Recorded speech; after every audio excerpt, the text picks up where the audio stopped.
Wanting to grow your small groups ministry? Stick around now for the Church Revitalization Podcast. Hello, and welcome to the Church Revitalization Podcast, brought to you by the Malphurs Group team, where each week we tackle important, actionable topics to help churches thrive.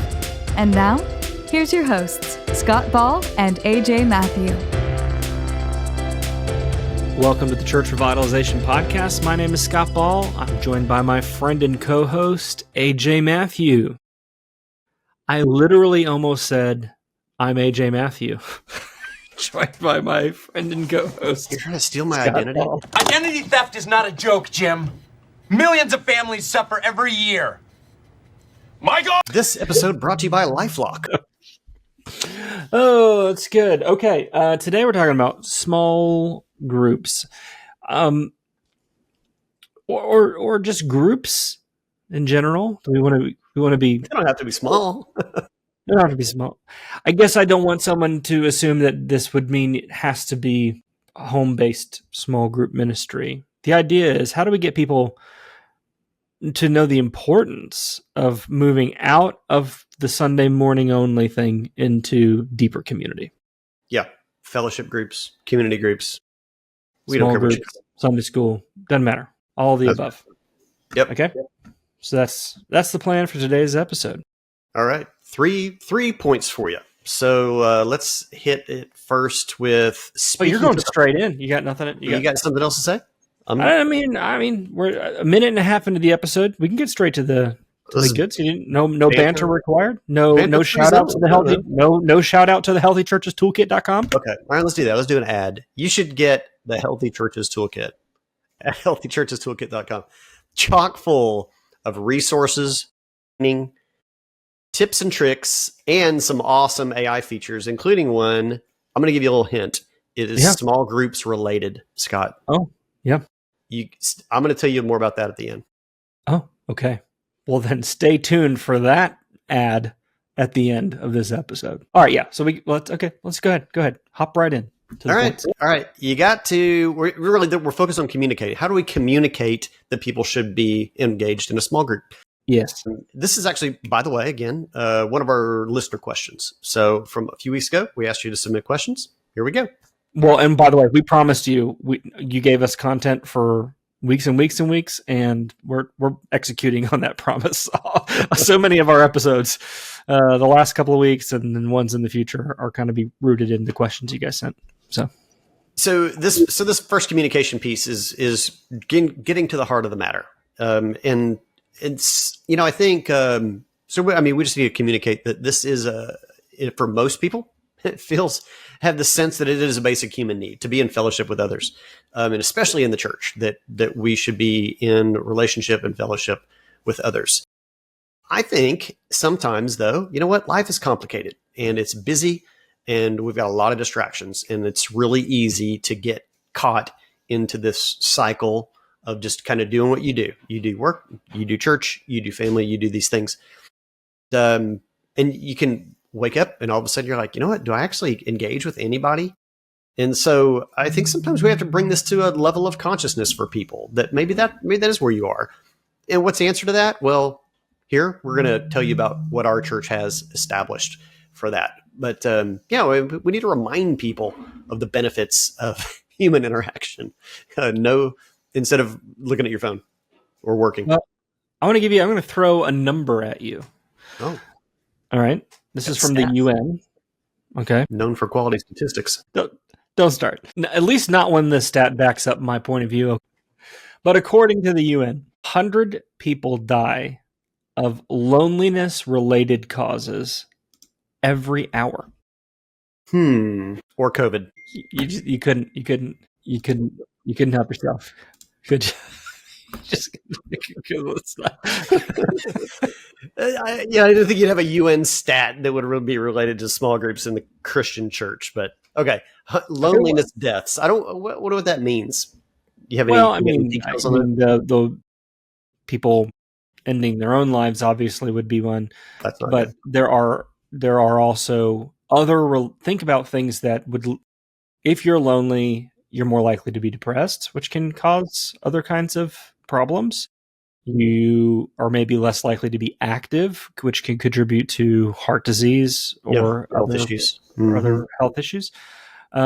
You have any other kind of health issue, and if you're not around other people, there wouldn't necessarily be people to notice, hey, looks like you're not looking very healthy. All of those kinds of things. So it's not maybe on its own. It's not. People don't die of loneliness. They die of other things, of which loneliness contributed to that disease or that illness. And I think there is something real about this, that we are designed by God to know and be known, and to love and be loved.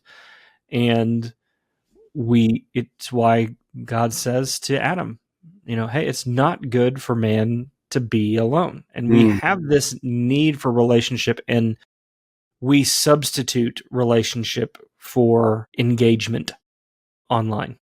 It's like this patina of social relationship that's not real. It's so shallow. And when it comes to communicating the need to be engaged in a group, we almost have to start conditioning people again to, you really need real relationships, like real friendships. I mean, if you watch an 80s movie now, AJ, you're older than me. But if you watch an 80s movie, like one of those, like Breakfast Club, was that one? Yes, it's called The Breakfast Club. Yeah. Okay. Or any, I mean, name it. Name the teen 80s. The whole John Hughes movie genre from the 80s. It's all about these like deep friendships and relationships. Angst and fun. Yeah. Yeah. And today you're like, it feels like totally fabricated and fake. I mean, it is Hollywood, so it is fabricated and fake to some degree. But they were so popular as movies, I guess, back in the day because people could relate to having these kinds of friendships and relationships. Yeah. People today don't have those kinds of relationships with people. I agree. Yeah. I mean, I honestly, dude, I lived it. I mean, I feel like that was my experience, was the kinds of things that you see in some of those teen movies from the 80s. So, and it's stark difference between today. I mean, I have teens myself now, and that kind of environment just doesn't appear to exist.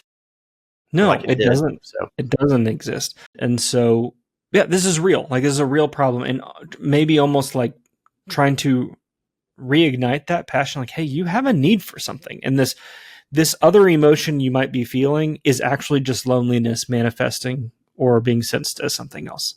Yeah. So, I don't know. That was just our first point is getting to the heart of it and reminding people you need people. People need people. Yeah. From a communication standpoint, we've got kind of a practical tip for you on each of these 3 points today. And this one is to relate some testimonies about this. One of the things that, and we say this for a variety of communication points in the church, but have like real people get up and talk about these kinds of things.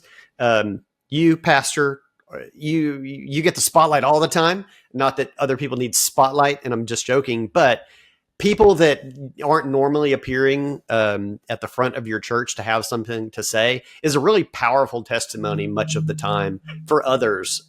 So somebody that maybe hadn't been engaged in fellowship and took the step of joining a group, and it was really became a great change for them.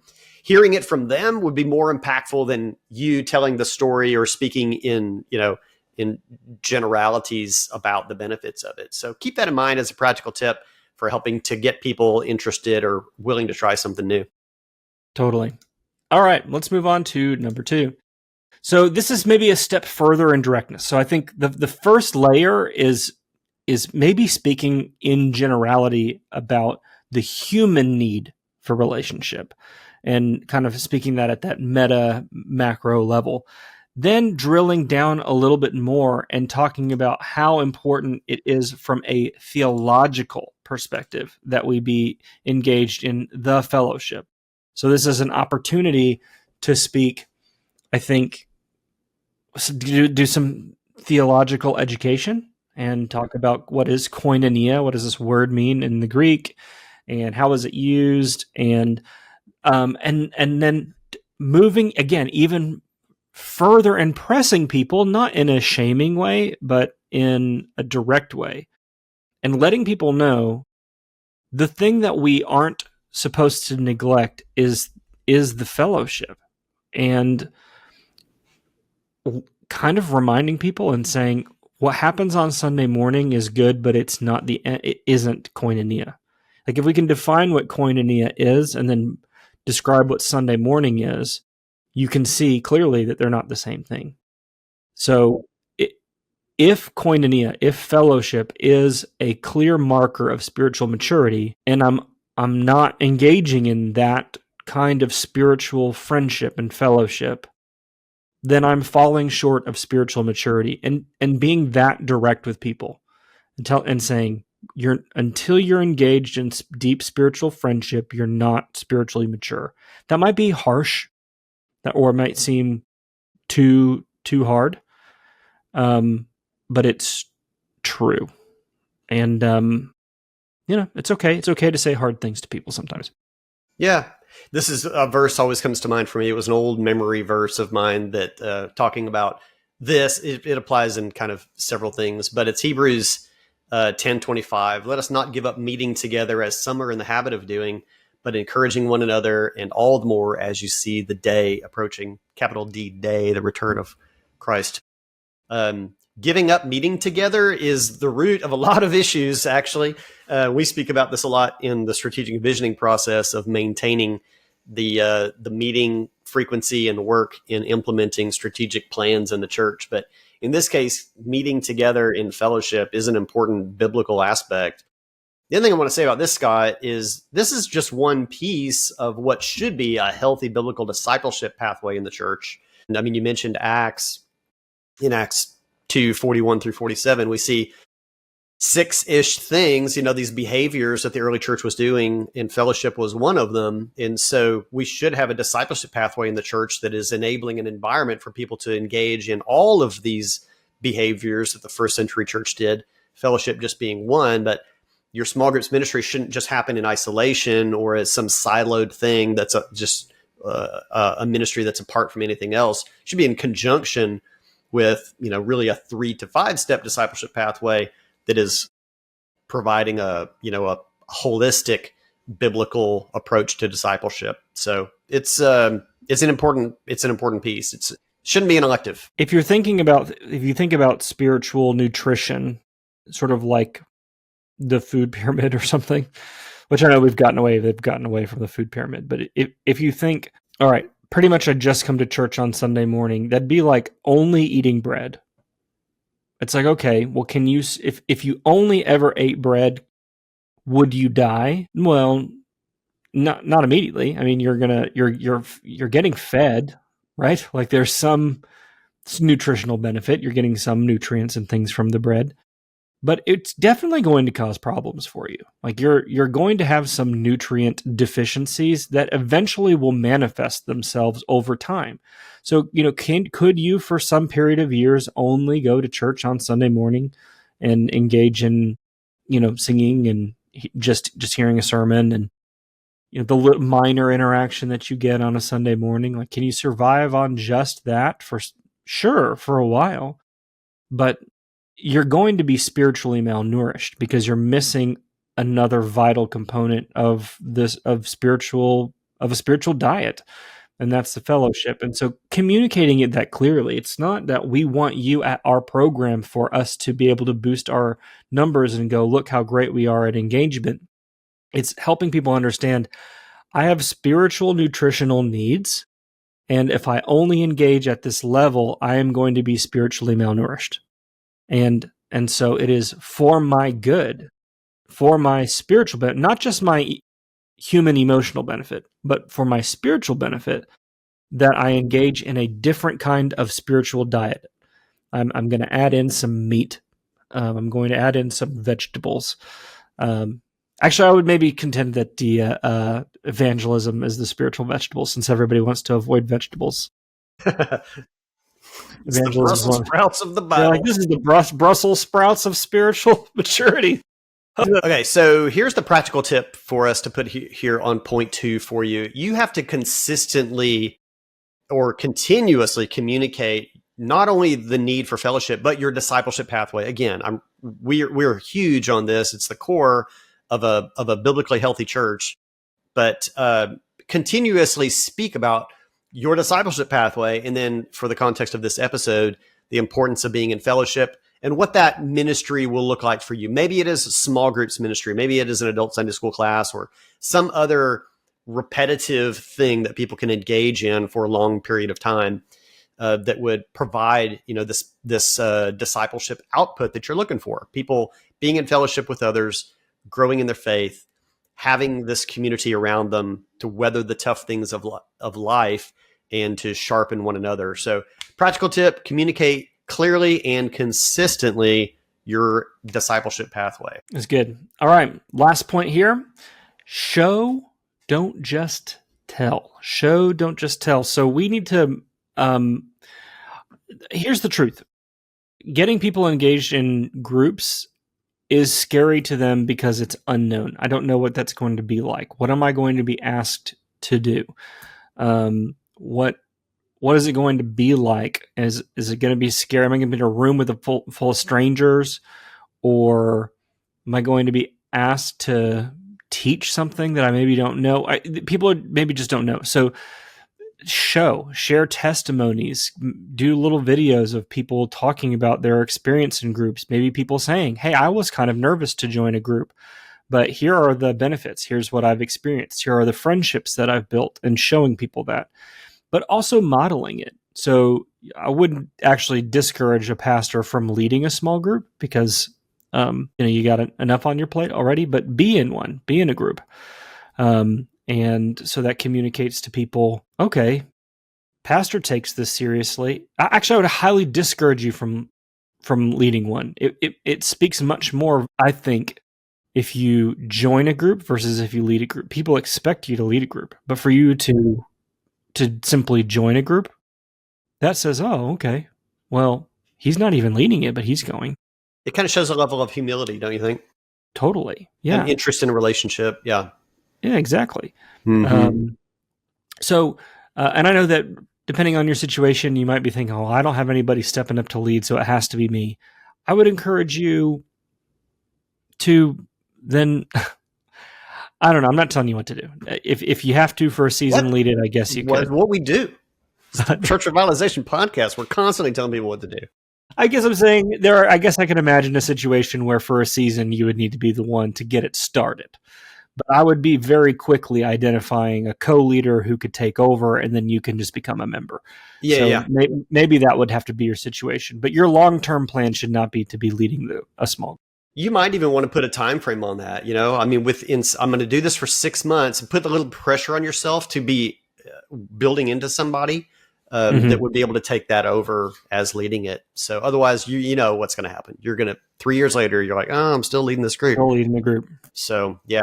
I'm going to throw the other thing too is it's like if there's 4 groups, or I'm thinking a smaller church here. If you're a church of 100 people and there's 3 small groups, and one of them is led by the pastor, everyone's going to feel like, I think I should probably go to the one that's led by the pastor. That's what I was going to say. So maybe don't do that. Find people. If it's new to your church and you don't really have a good group system, just try to make it stupid easy. Like, make it really easy. Do things that are on campus. Do a sermon-based discussion. So there's no instruction that's required. It's just discussion questions based on the sermon. And by the way, you can use, am I jumping ahead to say, you can use the things that are in the Healthy Churches Toolkit, the tools in the toolkit to help you build those discussion guides. So it's really inexcusable. We should be able to build a system and don't think it has to be massively successful on day one in order for it to be meaningful.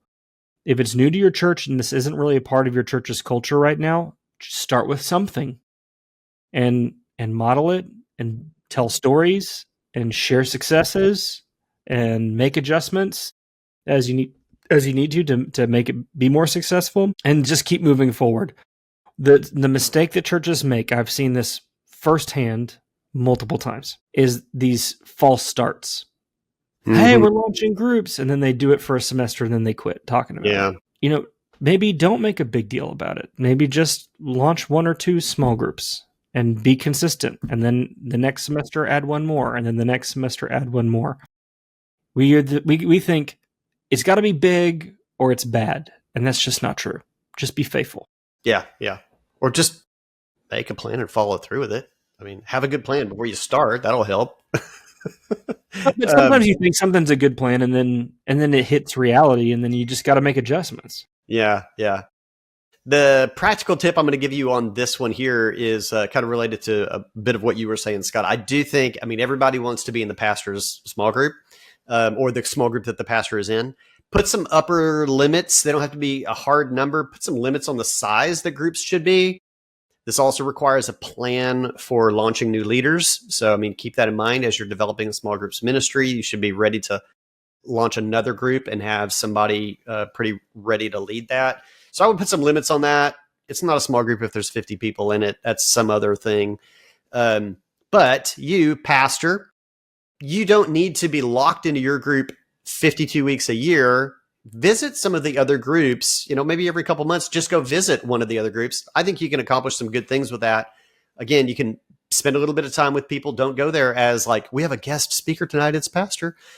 Just go there, sit in, hear the people's prayers, the needs, just get to know them a little bit better. I think it's a good relationship builder for you. Absolutely. All right, Scott, you started to hone in on my secret ad.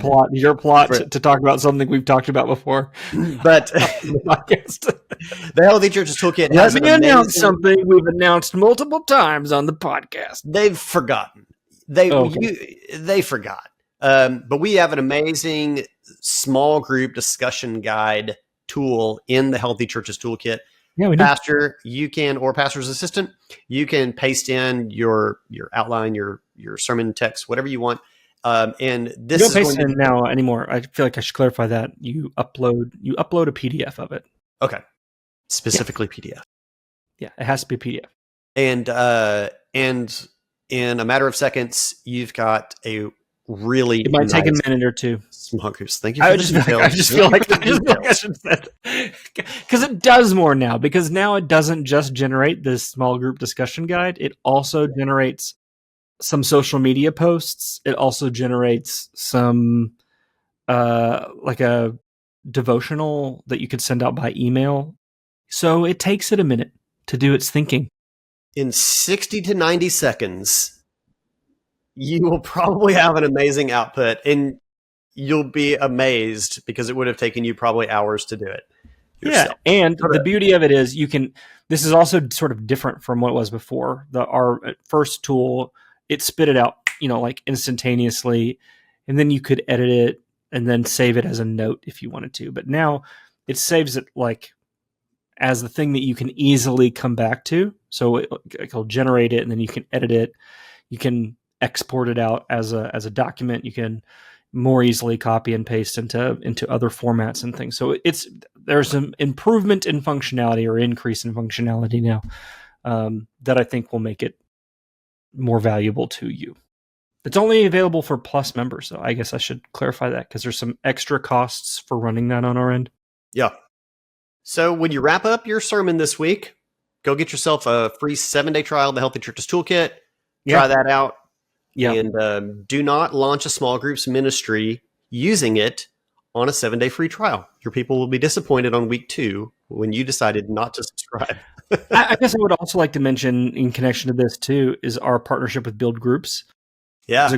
There's a great course in the toolkit now, specifically on group ministry and how to grow your groups. It's like increase your groups by 50% in 6 to 12 months. And that isn't a crazy promise. Like if you follow the steps, we've said this before, it's been a couple of months since we talked about it. I've been through that content. I promise you, if you follow the steps that Adam and his team outline in that course, that will happen. So, you should for sure be signing up for the toolkit. And maybe you have some other tool already that generates discussion guides for you. Whatever, fine. But you need to check out that course. It will help you. Yep. There'll be a link to that in this week's show notes or in your YouTube description or podcast description below this episode. Thanks for being with us, everybody. Come back and see us again next week. See you next week.